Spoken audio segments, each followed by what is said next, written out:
ஜெஃப்னா அப்படின்னு சொந்தங்களுக்கு வணக்கம். இன்றைய தினம் பல செய்திகள் வெளியாகி வண்ணம் இருக்கின்றன. அதில் குறிப்பாக பசில் ராஜபக்ச தொடர்பான ஒரு செய்தி ஒன்று வெளியாக இருக்கின்றது. அதாவது பசில் ராஜபக்ச அவர்கள் விடுதலை புலிகள் அமைப்பினுடைய தங்கத்தினை கொள்ளையடித்து விட்டார் அல்லது மோசடி செய்து விட்டார் என்கின்ற பொருள்பட சரத் பொன்சேகா அவர்கள் முக்கியமான தகவல் ஒன்றை சொல்லியிருக்கின்றார். கிட்டத்தட்ட சரத் பொன்சேகா அவர்கள் அண்மை காலமாகவே இந்த விடுதலை புலிகள் அமைப்பினர் பற்றிய தகவல்களை கூறிய வண்ணமே இருக்கின்றார். இறுதி போரிலும் போது முக்கிய தளபதியாக இருந்தார் என்கின்ற ஒரு காரணத்தினாலேயே பல தகவல்களை சொல்லிக்கொண்டு வருவதாக காணப்படுகிறது. அது சிலர் இவர் சும்மா ஏதோ கண்டமேனிக்கு சில விடயங்களை அடித்து விடுகிறார் என்றும் சிலர் அதற்கான விமர்சனங்களை கூறிய வண்ணமே இருந்தார்கள். அதில் குறிப்பாக இந்த பசில் ராஜபக்ச தொடர்பாக என்ன விடயத்தை சொல்கிறார் என்று சொல்வதற்கு இதற்கு முதலும் அவர் ஒரு விடயத்தை சொல்லியிருந்தார். ஏன்னு பார்த்தீங்கன்னா, இந்த விடுதலை புலிகள் அமைப்பினர் மீளுருவாக்கம் செய்யப்படலாம் என்கின்ற ஒரு விடயத்தை சொல்லியிருந்தார். அதற்கு காரணம் இந்த நாட்டினுடைய பாதுகாப்பு குறைப்பை மிலேச்சத்தனமாக தாண்டோண்டித்தனமாக அன்ரோமா அரசநாயக் அவர்கள் முன்னெடுத்ததன் காரணத்தினால தான் இந்த படைக்குறைப்பு காரணமாக விடுதலை புலிகள் அமைப்பினர் மீளுருவாக்கம் செய்யப்படலாம் என்ற ஒரு கருத்தை சொல்லி அதற்கான விமர்சனங்களையும் அவர் புலம்பெயர் தமிழர்கள் மத்தியிலிருந்து பெற்றுக்கொண்டிருந்தார். அந்த வகையில் இப்போ அவர் இன்னொரு முக்கியமான விடயத்தை சொல்லியிருக்கார். பசில் ராஜபக்ச அவர்கள் விடுதலை புலிகள் அமைப்பினுடைய தங்கத்தை கொள்ளையடித்து விட்டார் என்கின்ற விடயத்தை. அதாவது தான் இந்த தங்கங்கள் கைப்பற்றப்பட்ட பொழுது 220 கிலோ தங்கம் கைப்பற்றப்பட்டது. அதில் ஒரு பொலித்தீன் பைகளுக்கு அடைக்கப்பட்டு யார் யார் அடகு வைத்தார்கள் என்கின்ற பெயரும் அதில் குறிப்பிடப்பட்டிருந்தது. ஆனால் பசில் ராஜபக்ச அவர்கள் 110 கிலோ தங்கம் தான் கைப்பற்றப்பட்டது என்று சொல்லியிருந்தார். ஆக இந்த பொருள் என்னென்று பார்த்தீங்கன்னா, மிச்சம் 110 கிலோ தங்கத்தினை பசில் ராஜபக்ச அவர்கள் கொள்ளையடித்து விட்டார் என்றுதான் இது இந்த பொருள். அப்போ இதில் மஹிந்த ராஜபக்ச அவர்களுடைய குழாமினர் கிட்டத்தட்ட 6 தொன் தங்க நகைகளை ஜப்பானிடம் விற்றதான தகவல்களும் வெளியாகியிருந்தன அந்த காலப்பகுதியில். ஆகவே இதையும் விலைப்பட்டிருக்கலாம் என்கின்ற பொருள்படத்தான் அவர் சொல்லியிருக்கிறார். அதிலேயும் குறிப்பாக இந்த சரத் பொன்சேகா அவர்கள் சொல்லிக்க இந்த குறிப்பிட்ட அந்த பொலித்தீன் பைகளுக்குள்ளேயே யார் யார் அடகு வைத்தார் அவர்களுடைய விவரம் என்பன குறிப்பிடப்பட்டிருக்கிறது என்று சொல்லியிருந்தார். ஆக இந்த குறிப்பிட்ட விவரங்கள் உள்ளடங்களாக பெரும்பாலான நகைகளை சிலருக்கு கொடுத்திருக்க முடியும். ஆனால் இன்னும் ஏன் அரசு இதை பின்னடிக்குது என்ற ஒரு கேள்வி ஒன்று எழுதுகிறது. அது மட்டும் இல்லாமல் மஹிந்த ராஜபக்ச அவர்கள் குறிப்பிட்ட தொகை தங்க நகைகள் இதை கிட்டத்தட்ட 2000 பேருக்கான தங்க நகைகள் கொடுக்கப்பட்டது என்று சொல்லியிருந்தார். ஆனால் அதில் 25 பேர் தான் அந்த தங்க நகைகளை பெற்றுக்கொண்டார்கள் என்கின்ற தகவல்கள் பிற வழியாக இருந்தது.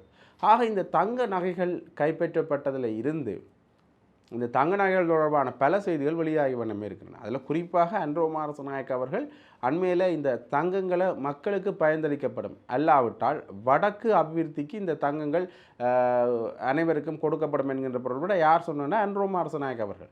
ஆகவே இந்த தங்கம் கைப்பற்றப்பட்ட பிறகு தங்கம் தொடர்பான பல விடயங்களும் வெளியாகிய வண்ணமே இருக்கின்றன. அதில் குறிப்பாக இப்போ சரத் பொன்சேகா அவர்கள் சொன்ன இந்த விஷயம் ஒரு பெரிய பேசுபொருளாக மாறியிருக்கின்றது. முஸ்லீம்களுக்கு தான் இந்த நகைகள் சொந்தம் என்றெல்லாம் ஒரு முஸ்லீம் அமைப்பினுடைய தலைவர் குறிப்பிட்டிருந்தார். இப்படியாக பல தகவல்கள் இந்த தங்கம் தொடர்பான நிலைப்பாட்டில் வெளிவந்திருந்தது. ஆகவே இப்போ சரத் பொன்சேகா இந்த விஷயத்தை சொல்லியிருக்கிறது ஒரு தென்னிலங்கை அரசியலில் ஒரு பரபரப்பை ஏற்படுத்தி இருக்கிறது தான் சொல்லுவோம்.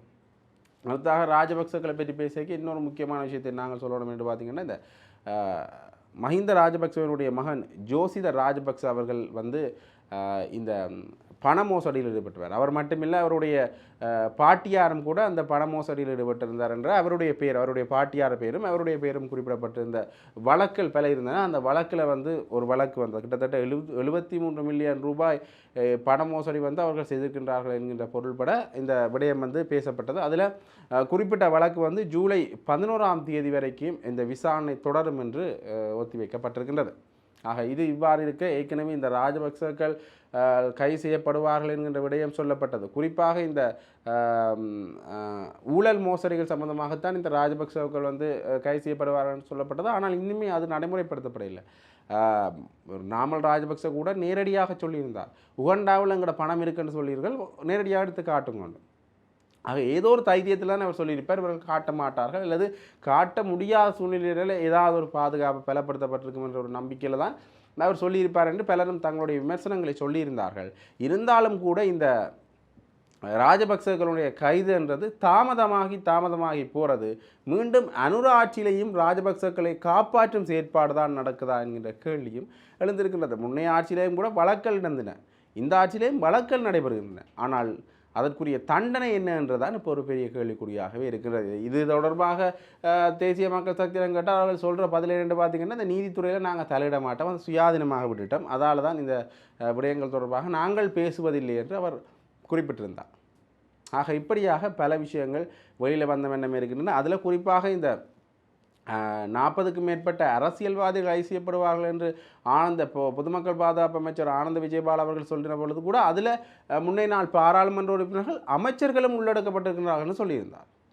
அது தொடர்பாக கேட்ட பொழுதும் குற்றப்புலனாய்வு திணைக்களத்தில் இது தொடர்பான விடயங்களை நாங்கள் சொல்லியிருக்கிறோம், குற்றப்புலனாய்வு திணைக்களம் சுயாதீனமாக செயற்பட்டு இது தொடர்பான விடயங்களை செய்யும் என்று அவர் சொல்லியிருக்கிறார். அதாவது தாங்கள் தலையிட மாட்டோம் என்கிற விடய பொருளில் அவர்கள் இதற்கான கேள்விகளை கேட்கின்ற பொழுது அந்த பதில் தான் அவர்கள்ட்ட இருந்து வரக்கூடிய மாதிரி இருக்குது. இது ஒரு பக்கம் இருக்க இன்னொரு முக்கியமான விஷயத்தை நாங்கள் பார்க்கணும் என்று பார்த்தீங்கன்னா, இந்த விடுதலை புலிகள் அமைப்பினரை தடை செய்யப்பட்ட அமைப்பாக குறிப்பிட்ட காலப்பகுதியில் வர்த்தமானி வெளியிடப்பட்டு கொண்டே இருக்கும், அல்லது வெளியிடப்பட்ட வர்த்தமானி புதுப்பிக்கப்பட்டு கொண்டிருக்கும் என்றே சொல்லலாம். அந்த வகையில் மே மாதம் 30ஆம் தேதி, அதாவது நேற்றைய தினமும் இந்த வர்த்தமானி மீண்டும் புதுப்பிக்கப்பட்டிருக்கின்றது. அதில் 217 தனிநபர்கள் மற்றும் 15 அமைப்புகள், விடுதலை புலிகள் அமைப்பினர் மற்றும் நாடு கடந்த தமிழீழ ஒன்றியம் என்று அவர்கள் உட்பட 15 அமைப்புகள் தடை செய்யப்பட்ட அமைப்பாக பிரகடனப்படுத்தியிருக்கின்றார்கள் இந்த வர்த்தமானியில். அது மட்டும் இல்லாமல் இந்த பிப்ரவரி மாதம் அண்மையில் பிப்ரவரி மாதம் 222 தனிப்பட்ட நபர்களும் 15 அமைப்புகளையும் தடை செய்யப்பட்ட அமைப்புகளாக இந்த வர்த்தமானி பிரசுரிக்கப்பட்டது. மீண்டும் அதே வர்த்தமானி பிரசுரிக்கப்பட்டிருக்கின்றது. 222 தனிநபர்கள் என்றது இப்போ 217 பேராக குறைக்கப்பட்டிருக்கின்றது. ஆக இவர்கள் செய்த விடயத்தில் இதுதான் ஒரு குறிப்பிட்ட ஒரு குறை கொண்டிருக்கின்றது. அதுக்குமே ஒரு என்ன ஏதோ ஒரு வகையில் இந்த தடை செய்யப்பட்ட அமைப்பினர் என்ற விடயத்தை குறைக்கணும் என்றதாக தான் சொல்லியிருந்தார்கள். குறிப்பாக இந்த தனிப்பட்ட நபர்கள் அல்லது அமைப்புகள் வெளிநாட்டில் இயங்குகின்ற அமைப்புகளாகத்தான் இருக்கின்றது, அல்லது தனிப்பட்ட நபர்களாகத்தான் இருக்கின்றது. ஆக இவர்கள் எப்போ அவர்கள் மீதான தடைகளை நீக்குவார்களோ அப்போதான் அவர்கள் இந்த நாட்டில் முதலீடு செய்வார்கள் என்றும் சொல்லியிருந்தார்கள். இதில் பெரும்பாலானவர்கள் பெரிய முதலீட்டாளர்களாக இருக்கின்றார்கள். ஆக இவர்கள் தடை நீக்குகின்ற பட்சத்தில் பெரிய முதலீடுகள் இலங்கைக்கு வருவதற்குரிய சாத்தியக்கூறுகளும் இருக்குது. ஆனால் இந்த அரசாங்கம் தான் இதற்கான வேலை திட்டத்தை பின்னடிக்கின்றது அல்லது தாமதப்படுத்துகின்றது என்ற விமர்சனங்களும் ஆண்ட்ரூ மாரசநாயக்கனுடைய அரசாங்கத்தில் வந்த வண்ணமே இருக்கின்றன. தொடர்ந்து பார்க்கலாம். முன்னைய அரசாங்கத்தையும் கூட இவர்கள் ஓரளவு இளகிய தன்மையை கொண்டிருந்தார்கள். அவர்கள் எந்த அளவுக்கு இதை நடைமுறைப்படுத்த போகின்றார்கள் என்பதை. அடுத்தாக இன்னொரு முக்கியமான விஷயத்தையும் நாங்கள் பார்க்கணும் என்று பார்த்தீங்கன்னா, இந்த பிள்ளையானுடைய வீட்டில் பரிசோதனை செய்யப்பட்டது. நேற்றைய காணொலியில் கூட இந்த விடயம் தொடர்பாக நாங்கள் பேசியிருந்தோம். கிட்டத்தட்ட இப்போ வரைக்குமே அந்த தேடுதல் நடவடிக்கை மேற்கொள்ளப்பட்டு கொண்டு தான் இருக்குது. நேற்று இரவோடு இரவாக தொடர்ந்து பல தேடுதல் நடவடிக்கைகள் மேற்கொள்ளப்பட்டது. அதில் முன்னாள் அவர்களுடைய 27 அலுவலக பாதுகாப்பாளர்கள் அல்லது பொறுப்பாளர்கள் என்கின்ற வகையில் பலர் விசாரிக்கப்பட்டிருக்கின்றார்கள். அதிலையும் குறிப்பாக இவர் யார் இந்த பிள்ளையான காட்டி கொடுத்தவர் என்கின்ற தகவலும் இலேசாக கசிந்திருக்கின்றது. உறுதிப்படுத்தப்படப்படாத ஒரு தகவலாக இருந்தாலும் கூட இந்த ஜோசப் பெர்ராசிங்கம் அவர்களுடைய கொலையில் பிள்ளையானோட சிறைக்கு சென்ற அல்ல பிள்ளையானோட கூட இருந்த நபர் என்கின்ற வகையில் ஒருவர் தான் பிள்ளையானை காட்டி கொடுத்திருக்கிறார். இவர் மட்டக்களப்பு ஓட்டுமாவடியில் இருக்கின்றார் என்கின்ற தகவலும் கூட வெளிவந்திருக்கின்றது. இன்னுமே அது உறுதிப்படுத்தப்படவில்லை. ஆக இப்படியாக அவர் யார் காட்டி கொடுத்தார் என்கிறபடியே ஓரளவுக்கு கசிந்திருக்கிறது. அது மட்டும் இல்லாமல் அவருடைய வீட்டில் பல சடலங்கள் இருக்கலாம் என்று நம்பப்படுகின்றது. பொதுமக்களின் காதில் விழுகிற வரைக்குமே 2 சடலங்கள் கைப்பற்றப்பட்டிருக்கின்றன என்ற தகவல்கள் வெளிவந்திருக்கின்றது. அவருடைய அந்த குறிப்பிட்ட கட்சி அலுவலகம் கீழே வரைக்குமே தோண்டப்பட்டு உடைக்கப்பட்டு சில இடங்கள் உடைக்கப்பட்டு பரிசோதனை நடவடிக்கைகள் மேற்கொள்ளப்பட்டிருக்கின்றன என்ற தகவல்களும் வெளியாக இருக்கின்றன. ஆகவே தொடர்ந்தும் பார்க்கலாம். ஏனென்றால் அவரோட தொடர்புபட்ட பல கொலைகள் தொடர்பான அல்லது பல பண மோசடிகள் தொடர்பான விடயங்களும் விசாரிக்கப்படுகின்றது. குறிப்பாக பிள்ளையான் தலைமையில் நடந்த ரிப்போ பிளட்டூன் என்கின்ற ஒரு கொலை சம்பவம் அல்லது ஒரு சம்பவம் தொடர்பான ஒரு விளக்கம் அவர்கள் செய்த அந்த சம்பவத்துக்கு அவர்கள் ரிப்போர்ட்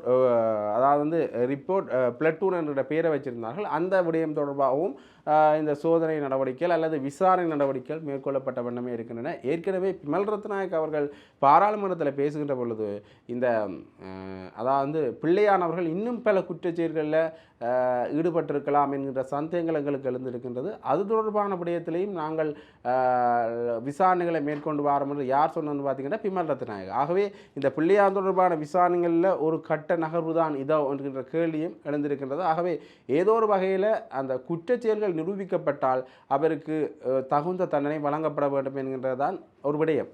அப்போ உயிர்த்த தாக்குதல் சம்பந்தமாகவும் இவர் சம்பந்தப்பட்டிருக்கலாம் என்கின்ற விடயம் குறிப்பிடப்பட்டிருக்கின்றது. ஆகவே இப்படியாக பல விடயங்கள் தொடர்பாக பிள்ளையானுடைய பெயர் அடிபடுற அதே நேரத்தில் அவருடைய குற்றம் சம்பந்தமான குற்றத்தை நிரூபிக்க வேண்டியதற்கான நடவடிக்கைகளும் துரிதப்படுத்தப்பட்டு கொண்டே இருக்கின்றன. ஆனால் இன்னும் விமர்சனங்கள் முன்வைக்கப்படுற என்னென்னு பார்த்தீங்கன்னா, இன்னும் நிறைய பேரை இவர்கள் வெளியில் கொண்டு வரையில, நிறைய பேர் இதில் சம்பந்தப்பட்டிருக்கலாம், பெரிய தலைகள் மேலே இவர்கள் கை வைக்கல என்கின்ற விமர்சனம் இன்னுமே அன்ரோ மாரசநாயக்கனுடைய ஆட்சியில் முன்வைக்கப்பட்டு கொண்டே இருக்கின்றது. ஆகவே இப்படியாக பல தகவல்கள் இலங்கை பரப்பிலையும் சரி வடக்கு கிழக்கு பரப்பிலையும் சரி வெளியான வண்ணம் இருக்கின்றன. தொடர்ந்தும் தகவல்களை அறிந்து கொள்வதற்காக ஜெஃப்னா சேனலோடு இணைந்திருங்க. நன்றி, வணக்கம்.